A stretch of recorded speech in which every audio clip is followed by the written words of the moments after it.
Berjumpa kembali kawan-kawan semuanya yang ada di puskesmas atau pasienkes lainnya, baik itu rumah sakit, laboratorium, unit transfusi darah, dan juga yang lainnya. Kali ini saya akan menginfokan atau mereview salah satu peraturan atau tepatnya surat edaran dari Menteri Kesehatan.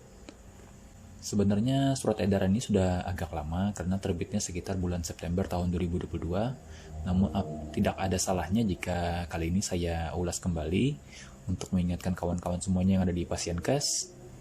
Karena memang surat edaran ini tidak lepas dari proses akreditasi yang mungkin akan dilaksanakan oleh kawan-kawan semuanya pada tahun 2023 ini ataupun tahun-tahun mendatang. Berikut ulasannya. Jadi pada bulan September tahun 2022, Menteri Kesehatan ada mengeluarkan surat edaran terkait dengan perizinan berusaha dan juga pelaksanaan proses akreditasi bagi pasienkes.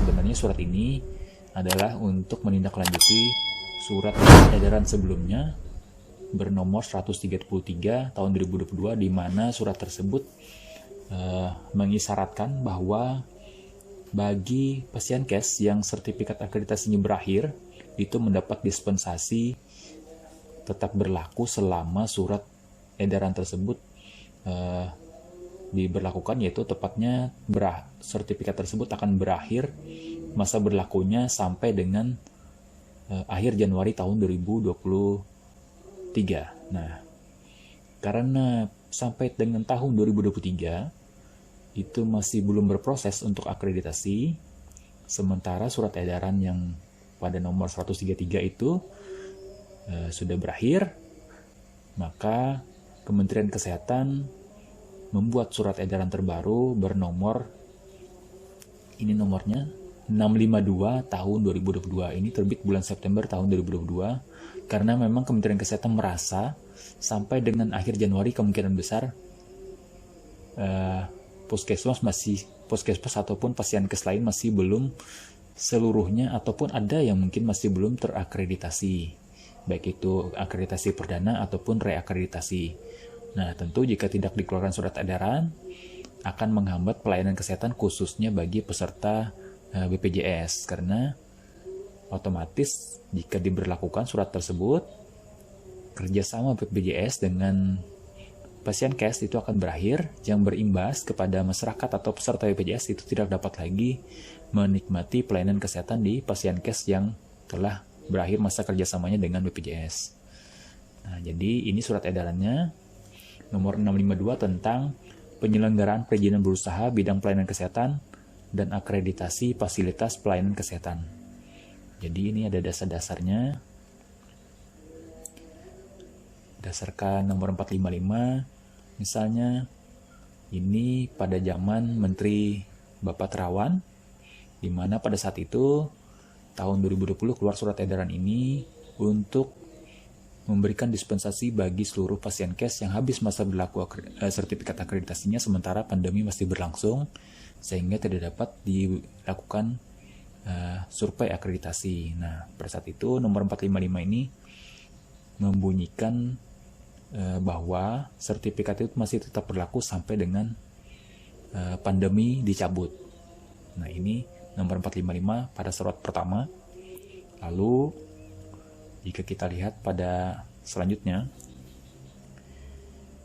dikeluarkan kembali nomor 133 tahun 2022. Nah, ini yang sebelum surat ini keluar, di mana nomor 133 ini kalau tidak salah itu terbit sekitar bulan Januari tahun 2022. Nah, dia mengisyaratkan bunyinya itu bahwa untuk sertifikat akreditasi, masa berlaku sertifikat ataupun surat pernyataan komitmen itu masih bisa berlaku sampai dengan 1 tahun surat ini berakhir. Artinya surat ini terbit, artinya kalau tidak salah terbitnya bulan Januari maka 2022, maka surat ataupun pernyataan lain itu masih bisa berlaku sampai dengan Januari tahun 2023. Nah, itu berdasarkan surat inilah makanya seluruh pasienkes itu sampai dengan Januari 2023 itu masih bekerja sama dengan BPJS berdasarkan pada pernyataan komitmen, bukan pada sertifikat akreditasi, karena mungkin sertifikat sudah tidak berlaku semuanya. Nah, Karena Januari 23 sudah berakhir, sementara akreditasi belum berlangsung, dikeluarkanlah oleh Menteri Kesehatan surat edaran ini bernomor 652. Ini 652 tahun 2022. Nah, ini suratnya. Jadi kita langsung masuk ke isinya surat edaran ini. Apa isi dari surat edaran nomor 652 ini? Jadi ini dasar-dasar yang ditetapkan oleh surat edaran ini.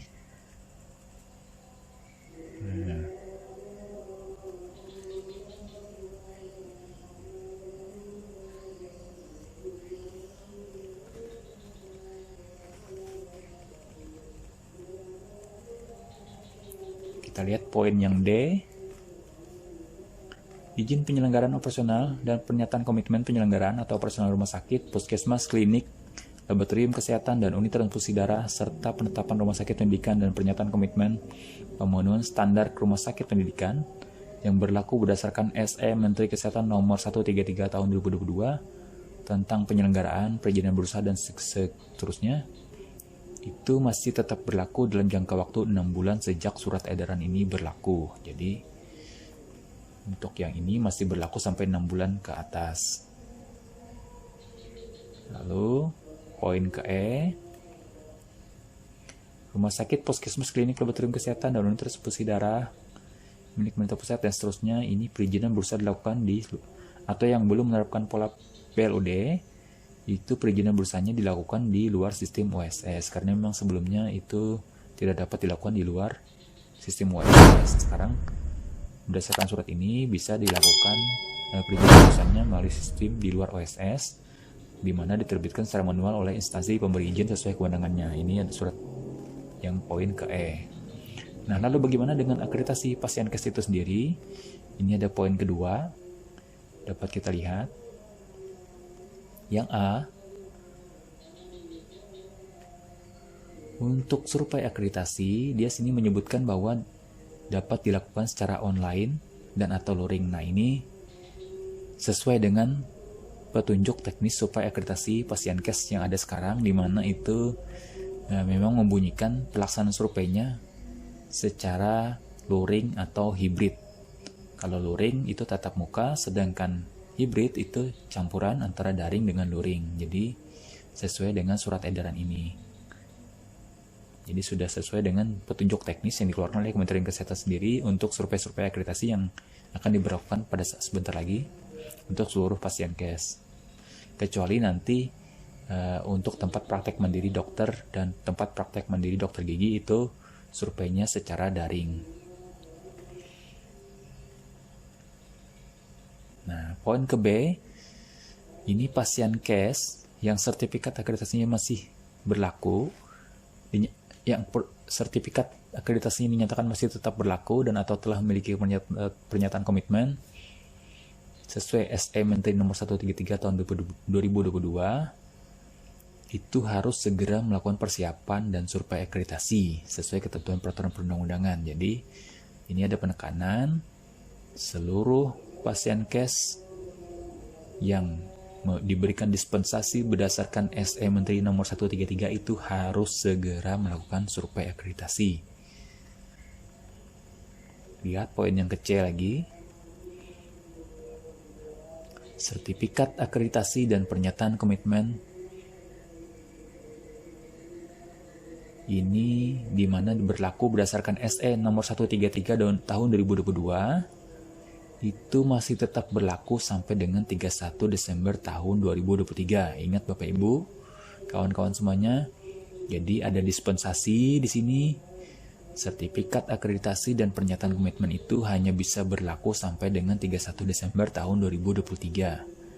Nah, apa yang terjadi setelah 31 Desember tahun 2023? Artinya, jika kawan-kawan semua atau pasien kes tersebut belum juga melakukan survei akreditasi dan belum mendapatkan sertifikat terakreditasi, maka itu bisa berimbas kepada kerjasama dengan BPJS. Ini ada poin ke-3.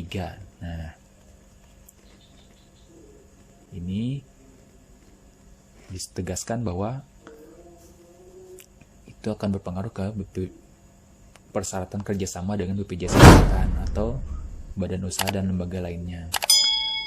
Jadi bisa dibayangkan untuk petunjuk teknis survei akreditasi sekarang, salah satunya seperti Puskesmas itu adalah untuk pelaporan ENM itu adalah 12 bulan. Nah, untuk 12 bulan bisa dibayangkan, sedangkan prosesnya jika dimulai dari Januari tahun 2022, otomatis pelaporan 12 bulan itu akan harusnya dilaporkan di Desember tahun 2000, maaf, jika dimulai bulan Januari tahun 2023, maka dia hanya bisa mencapai 12 bulan itu pada Desember tahun 2023. Jadi bisa dibayangkan kapan dia mengajukan survei ke lembaga jika batas dari sertifikat ataupun pernyataan komitmen itu hanya berlaku 31 Desember tahun 2023. Artinya pada bulan Januari mungkin belum selesai proses akreditasinya. Jadi artinya dalam bulan Januari tahun 2024 itu bisa saja kerjasama dengan BPJS Kesehatan itu sudah terputus. Jadi perlu diingat baik-baik Bapak Ibu dan kawan-kawan semuanya, jangan sampai persyaratan-persyaratan untuk mengajukan akreditasi seperti pengisian ENM, pengisian IKP, persyaratan kepemilikan SIP dan STR itu jangan sampai ada yang bolong yang membuat kawan-kawan semuanya atau Pasienkes itu tertunda melakukan survei akreditasi, sementara pada tanggal 31 Desember itu seluruhnya sudah berakhir. Inilah yang menjadi inti dari surat edaran ini untuk mengingatkan kawan-kawan semuanya yang ada di Pasienkes, baik itu puskesmas, rumah sakit, laboratorium, klinik, unit transfusi darah, untuk secepatnya melakukan survei akreditasi sebelum berakhir dari tanggal 31 Desember tahun 2023. Lalu bagaimana jika kawan-kawan semuanya dalam pengisian ENM atau IKP-nya ada yang bolong atau ada yang tidak terisi pada tahun 2023? Jadi bisa dibayangkan, artinya kawan-kawan semuanya tidak dapat mengajukan permohonan survei, karena salah satu persyaratan untuk mengajukan permohonan survei akreditasi adalah pengisian ENM dan IKP itu adalah 12 bulan. Jadi silahkan ikuti petunjuk dari pengajuan survei akreditasi kaitannya dengan surat edaran ini. Nah, itulah kawan-kawan semuanya salah satu masukan dari atau ulasan dari surat edaran ini, di mana memang penegasannya adalah dispensasi atas sertifikat yang sudah habis ataupun pernyataan komitmen itu hanya bisa berlaku sampai 31 Desember tahun 2023. Jadi Bapak Ibu atau kawan-kawan semuanya dapat melihat surat pernyataan itu atau surat edaran ini yang banyak beredar di Google, bisa dicari semuanya di link internet. Silakan dibaca satu persatu jika memang dirasa masih belum jelas. Nah, terakhir, surat edaran ini mencabut surat edaran menteri sebelumnya bernomor 133 tahun 2022.